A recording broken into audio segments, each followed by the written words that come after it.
as I say, um, my life, you could define my life really into three different categories. There's my ancient times and tribal and stuff, and protecting people, keeping people warm, handling the things like directing the Indians to go get pelts, or directing one group to go get pelts for another group or for other things. And basically the everyday, like, oh, I'm a world emperor, kind of thing, mostly in the past. But there was my world emperor. Well, there's my world emperor job, which was making sure everything got done, and stuff. And then there is my inventing life, which is basically inventing for myself and everyone else, and inventing the great things that became humanity, the great inventions. And then there was, and there was real research, and then there was my side silly research. So four categories really, because then there's my side ridiculous or weird research, um, which was stuff like getting a sample of lava, flying upside down all the way around the world.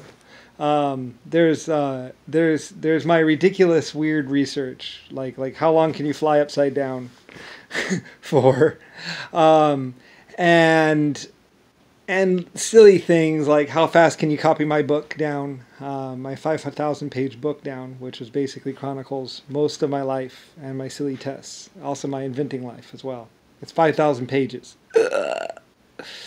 It took 3 whole universities to copy, and they did it in, I think, a month was the fastest that they ever recopied it. Each person took a page, and they did it over a 1 month period or something like that to copy the book.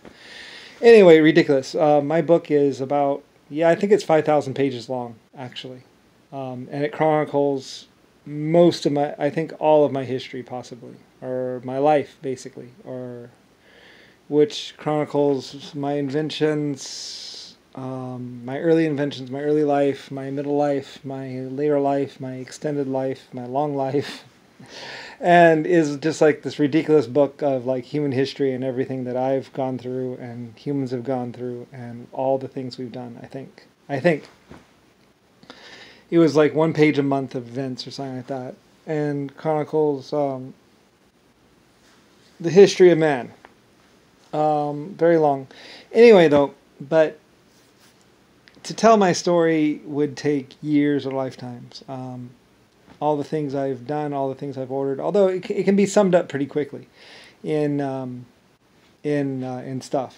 But basically, world emperor, world inventor, protector of humanity, saver of children, harborer of fugitives, not always a good thing, and leader of brave men,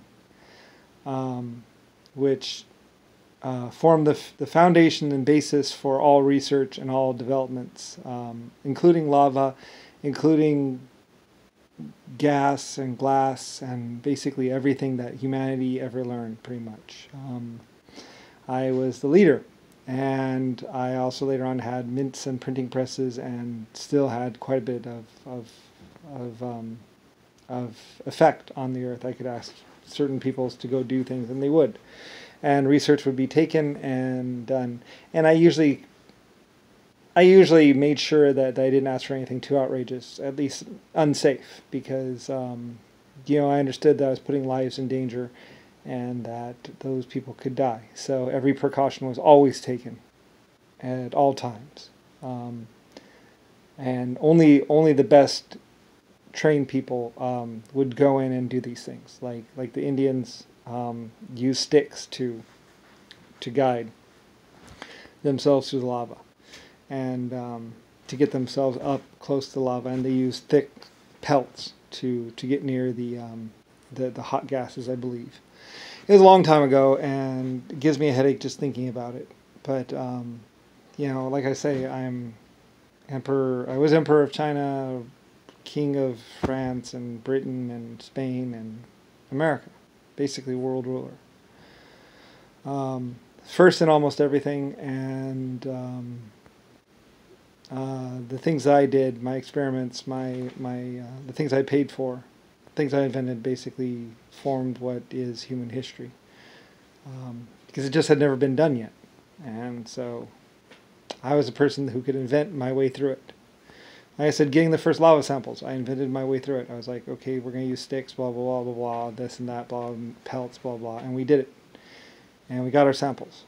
And those samples are still on display and still kept and are like a testimony to human history and our diversity and how well we dealt with problems. We got through everything. We did everything for the first time, and we did it together. So anyway, and let me tell you, volcanoes were one of the hardest things to ever research. Very dangerous. Anyway, but we got through it. Everybody lived and had everything that they needed. So anyway, yeah. So anyway, now I just relax. I'm retired, I guess. So, yeah, I did all kinds of wild and crazy things when I was young. Almost everything. Became leader of a couple different countries.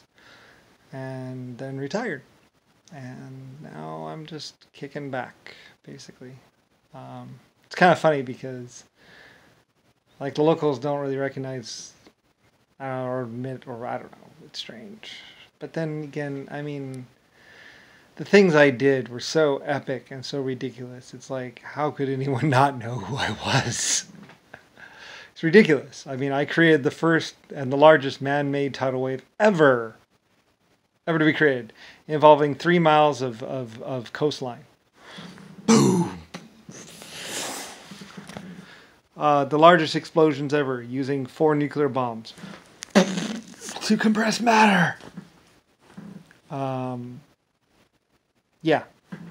I was the person who funded the expedition that actually found diamonds for the first time underneath a volcano. I was like, well, I want to dig down underneath there and see what's underneath the lava.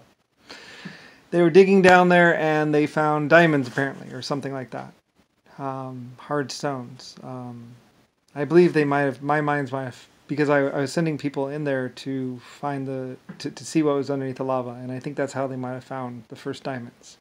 So I was the person who paid for the first diamonds to be found, and thus also found the person who created who was using the first copper disc because I wanted to see what was underneath lava. I was like, what's underneath the lava? Is there anything under there? What is under there? So they were digging underneath lava or digging inside of a volcano when they found the first diamonds. And so we're mining the diamonds.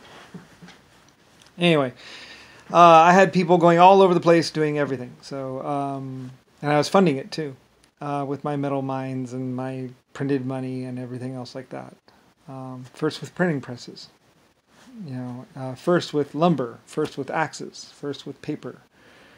Under my direction, things were invented. First with concrete. First with clay bricks and straw. I go back a long ways. And then protector of people, lover of women. I did love that many women, but anyway. Yeah. So that's me.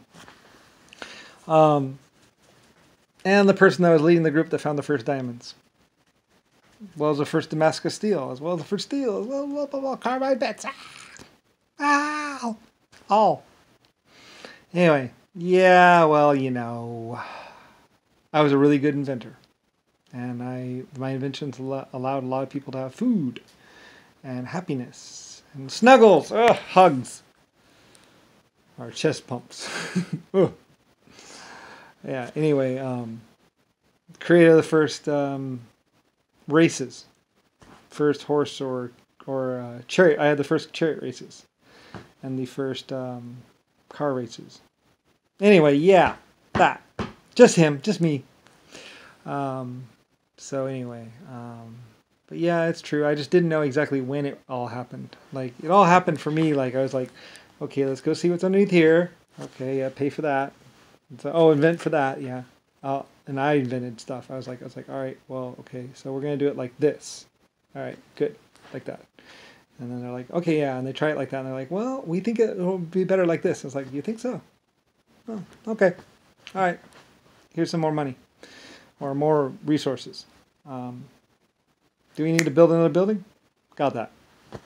You know, yeah, I was funding things later on. Like I said, I could work with Britain. I could work in America. You know, I had Spain also. And, you know, my day job, of course, like I say, was food and providing shelter and shoes and all that other stuff. But on the side, I did like little research projects, which allowed for a lot of things to be found. Anyway, love you. Snuggles and hugs and handshakes.